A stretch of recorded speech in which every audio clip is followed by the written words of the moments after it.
Okay, let's go ahead and get started on Project 1, Lesson 4. We've got 4 questions to go over here.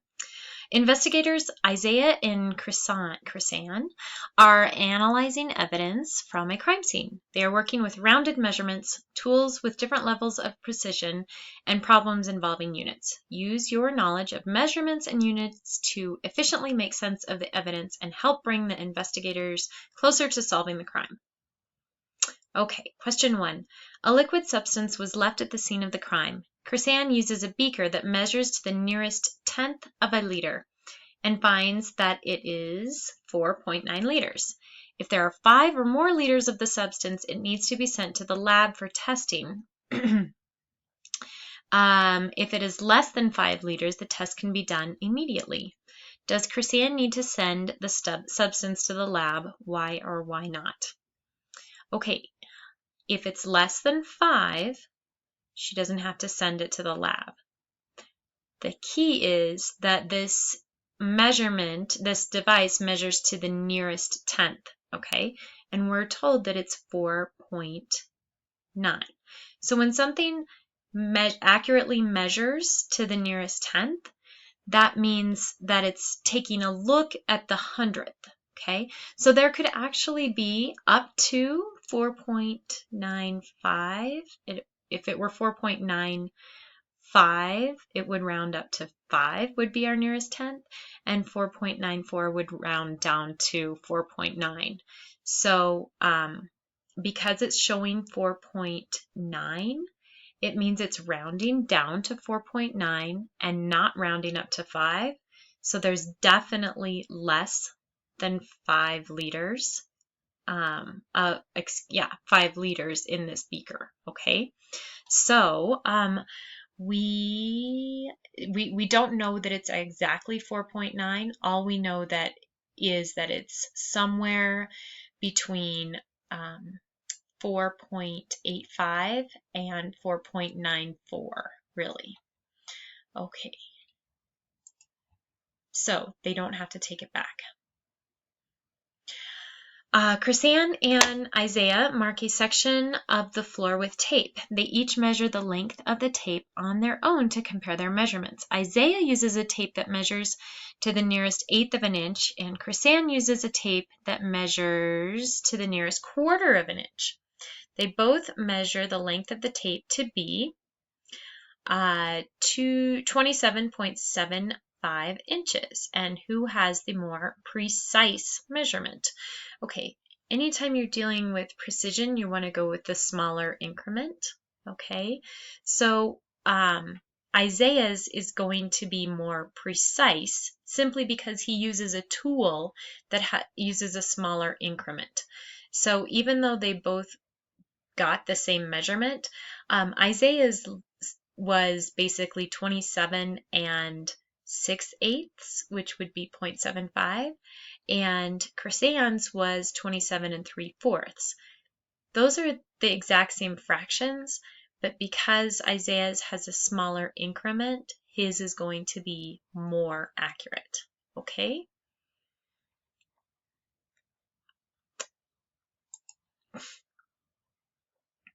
Okay, Isaiah finds a small piece of paper on the floor that says, leave at 9:30 p.m. and travel 70 miles per hour, arrive at 10:12 p.m. Isaiah thinks this is a clue. The police received the call about the crime at 9:40 p.m. So Isaiah concludes that 9:30 p.m. is most likely the time that the perpetrator left the scene. So we want to use the clue to calculate how far this criminal has traveled away from the scene.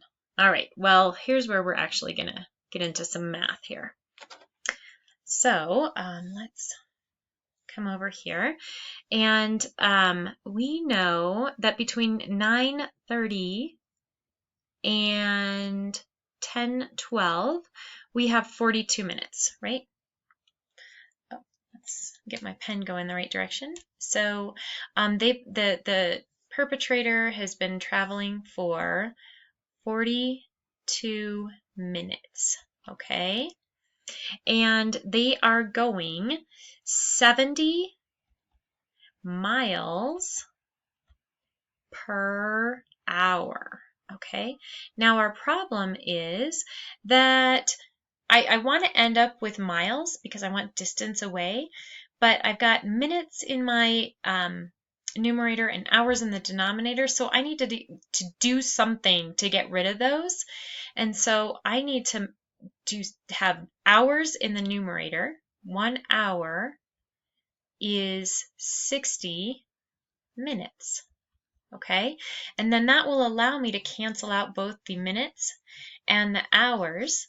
So if I multiply 42 by 70 and then divide that quantity by 60, I'll be able to find out how far away, theoretically, these criminals have gone. So 42 times 60, and then,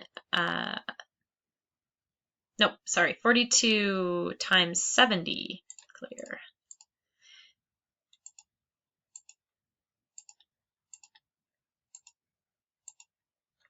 is 49 miles away. So we just type in 49. Okay, and last one here. Isaiah and Chrisanne argue about the last measurement they need to take from the crime scene. They find the weight of a box containing several pounds of miscellaneous materials like books, clothes, etc. They need to know the weight for cataloging purposes in order to make sure that every item that gets removed from the box gets put back in. The scale they brought with them measures to the nearest tenth of a pound. There is another scale back at their lab that measures weight to the nearest hundredth of a pound. Isaiah thinks they should drive all the way back to the lab to get the other scale so they can be more precise. Chrisanne thinks that a less precise measurement is sufficient for this piece of evidence. Okay.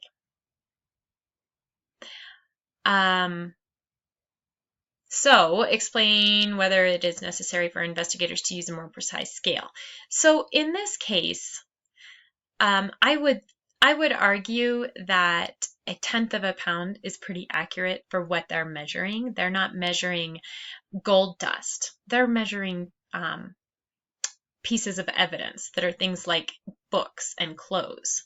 So a tenth of a pound is going to be pretty darn accurate for what they're measuring.